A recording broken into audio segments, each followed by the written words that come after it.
Halloween, invented in the 7th century in Wales by a group of mystical Celts who recognized that mid-autumn is the time where the fighting between the ghost army and the skeleton army reaches its peak. These extreme forces cause the barrier between the physical world and the supernatural world to weaken, allowing all kinds of horrors to seep through and fuck around. So now, we have a celebration of all things dead and demonic. People fill their yards with skeletons and ghosts and generally unsettling decor so they themselves can get a small taste of what it's like to be dead without the commitment of actually dying. We watch movies and play games based on the escapades of notorious entities. We even dress up as them and attempt to adopt their mannerisms. Basically, Halloween is a time where we appropriate demon culture with no remorse. Halloween is a time of year loved by children because it's an excuse to eat a shitload of candy with no regrets, and it's loved by adults because it's an excuse to drink a shitload of alcohol with a lot of regrets. It's also wonderful for both parties because they each get to pretend that they're something they really aren't. Children get to pretend that they're their favorite Star Wars character, and adults get to pretend that they're happy. Each of these traditions have deep roots that extend all the way to the origins of Halloween.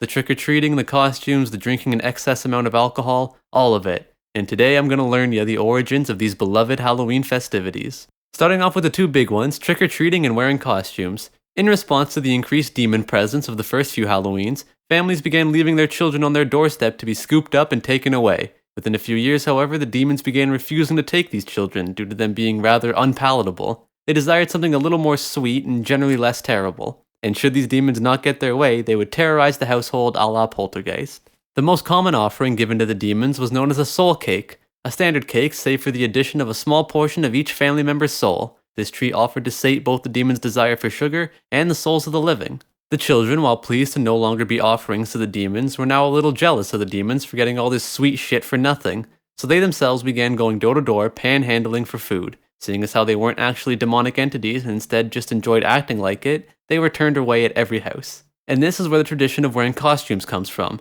In order to fool people into giving them cake and candy, children began masquerading as demons. Eventually, people caught on that this 3-foot-tall thing with a blanket sheet over top of it isn't actually a ghost, but you might as well give the kid a handful of candy for trying. While originally costumes were based solely around the demonic world, they slowly evolved into anything one finds frightening. Ghosts, monsters, women, your stepdad Terry, or the concept of commitment. Nowadays though, costumes basically just involve dressing up as anything that you're not. An anime character, a person with a job, someone in shape, or someone successful. With the two big ones that generally define Halloween out of the way, let's quickly go through some other notable traditions as well. Such as displaying an empty shell with nothing but a fake smile and dim light behind its eyes, giving the false sense of life. Also the pumpkin that you carved. Pumpkin carving comes from an ancient method of ghost trapping. You put out any kind of hollow squash plant with a face on it, and ghosts are so fucking stupid they think it's a real person and try to possess it, giving it that spooky glow.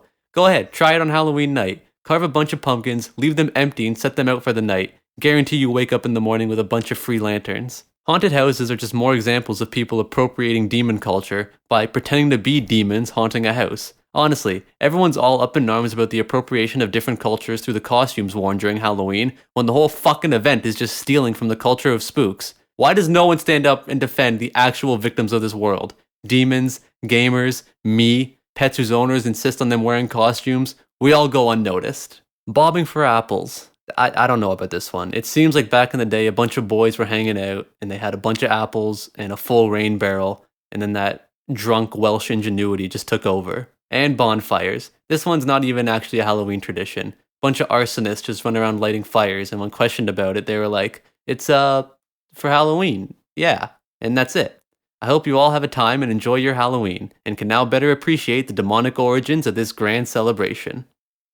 And now, I'd like to give a shout out to some of my patrons. Abstract, Atu, Andis, Ben, Buddy from the Rock Me Son, Citrus L Thrust, Cole, Colin Fire Sr., Damien, Daniel, Doffy, Magnum, Hank, Hooded Angel, Jack the Yak, Jeb Should Have Won, Juice Goose, Michael, Lil Gimp, Nathan J, Nathan K, Nick, Nick F, Rain, Retard Alert, Rodrigo, Samuel, Scott, Informed, Seba S. Bob, Snackuwoo, Snaby, Thugginator, Varentorex, Wheeze, William, Zachary, and Xander Cage.